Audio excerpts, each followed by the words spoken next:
ప్రవృత్తి నివృత్తి అని రెండు ఉంటాయి. కానీ చిన్న వయసు నుంచే పిల్లలకి నివృత్తి చెప్పకపోతే పెద్దయ్యాక పెద్దవాళ్ళకి ఆటోమేటిక్గా నివృత్తి వస్తుంది, వైరాగ్యం వచ్చి. చిన్నప్పుడు పిల్లలకి గనక నివృత్తితో కూడినటువంటి విద్యనిస్తే పెద్దవాళ్ల ప్రవృత్తిలో వృద్ధాప్యం వచ్చినా మార్పు రాదు. ఎందుకు? కొడుకు ప్రేమగా చూసుకుంటాడు. కాబట్టి వాడికి మనం చిన్నప్పుడు ప్రవృత్తి నేర్పిస్తున్నామా నివృత్తి నేర్పిస్తున్నామా అనే దాని మీద మన వృద్ధాప్యంలో ప్రవృత్తి ఉంటుందా నివృత్తి ఉంటుందా అనేది ఆధారపడి ఉంటుంది. సాధారణంగా ప్రవృత్తికి మనం అందరం ఎక్కువ ఇష్టపడుతూ ఉంటాం. అది నా ప్రవృత్తి అండి అంటుంటాం చాలా సందర్భాల్లో. ప్రవృత్తి అంటే ఏమిటి, నివృత్తి అంటే ఏమిటి? టీ తాగాలి అనేది పెద్ద కోరిక చిన్న కోరిక అండి? చాలా చిన్న కోరిక కదా. టీ తాగాలి, ఇది ప్రవృత్తి.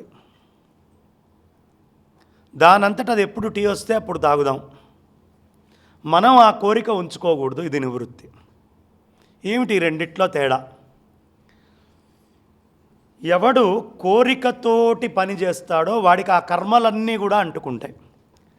టీ తాగడం చాలా చిన్న కోరిక కదా, కానీ దాంట్లో చాలా పెద్ద కర్మ ఉందండి. నీళ్లు రావాలంటే ఈ సరోవర్ అక్కడ మున్సిపాలిటీ నుంచి అనేక రకాలుగా దీని మన దగ్గరకు వచ్చి జెనిత్లోకి వచ్చి ఇక్కడ మొత్తం అంతా పంపింగ్ అయి పైకి వచ్చి దానికి మళ్ళీ ఏదో ఒక చిన్న ఎక్విప్మెంట్ పెట్టి నీళ్లు, అనేక మంది కర్మ ఉంది. పాలు, కాసిన పాలు మనకి రావాలి అంటే దాని వెనకాల ఆ పాలని ఇచ్చేవాడి దగ్గర నుంచి, పాలని పిండేవాడి దగ్గర నుంచి, బర్రెల దగ్గర నుంచి, ఆవుల దగ్గర నుంచి, గడ్డి నుంచి, పెంచే దగ్గర నుంచి తెచ్చి వేసేదాకా అంత కర్మ జరిగితే కానీ ఇన్ని పాలు రాలేదు, అన్ని నీళ్లు రాలేదు.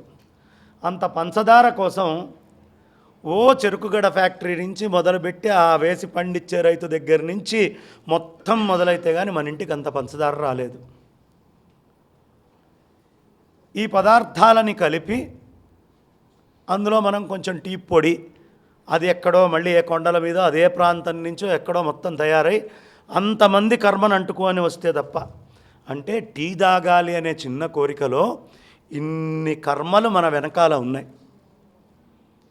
ఈ కర్మలన్నిటికీ రుణగ్రస్తమే, కోరికతోటి చేస్తున్నాం కాబట్టి. కోరిక లేకుండా ఉండేటటువంటి వాడికి దాన్ని అంటకుండా నివృత్తిగా అది అయిపోతుంది. కలలో కత్తితోటి పొడిస్తే ఎలాంటిదో కోరిక లేని వాడికి టీ ఇస్తే అలాంటిది. మెలకు రాగానే ఆనందంగా తిరుగుతూ ఉంటాడు. వీడు కూడా అది వదిలేయంగానే ఆ కర్మను వదిలేసినట్టుగా వెళ్ళిపోతాడు. కానీ ప్రవృత్తిలో నిజంగా మెలకువతోటి ఉన్నప్పుడు ఎవడైనా గుచ్చితే కలలో ఉన్న కాసేపే బాగుంటాం, తర్వాత అంతా బాధ ఉంటుంది. కాబట్టి ప్రవృత్తి మనము మెలకువతోటి ఉండి చేసేది, నివృత్తి మెలకువని తగ్గించుకొని ఇంద్రియాలని నియంత్రించుకోవడానికి అవసరమైనటువంటి ప్రవృత్తి నివృత్తి. ఇందులో చాలామంది మేము ఏమండి నమ్మకం చెప్పుకుంటున్నాం, చమకం చెప్పుకుంటున్నాం, పురుష సూక్తం చెప్పుకుంటున్నాం, వేదం చదువుకుంటున్నాం, సంగీతం చెప్పుకుంటున్నాం. పురుష సూక్తంలో ప్రవృత్తికి నివృత్తికి ఉన్న తేడాని 2 మాటల్లో చెప్పారు. పాదోస్య విశ్వాభూతాని త్రిపాదూర్ధ్వ ఉదయిత్ పురుష. 2 శబ్దాలు పురుష సూక్తంలో మంత్రం.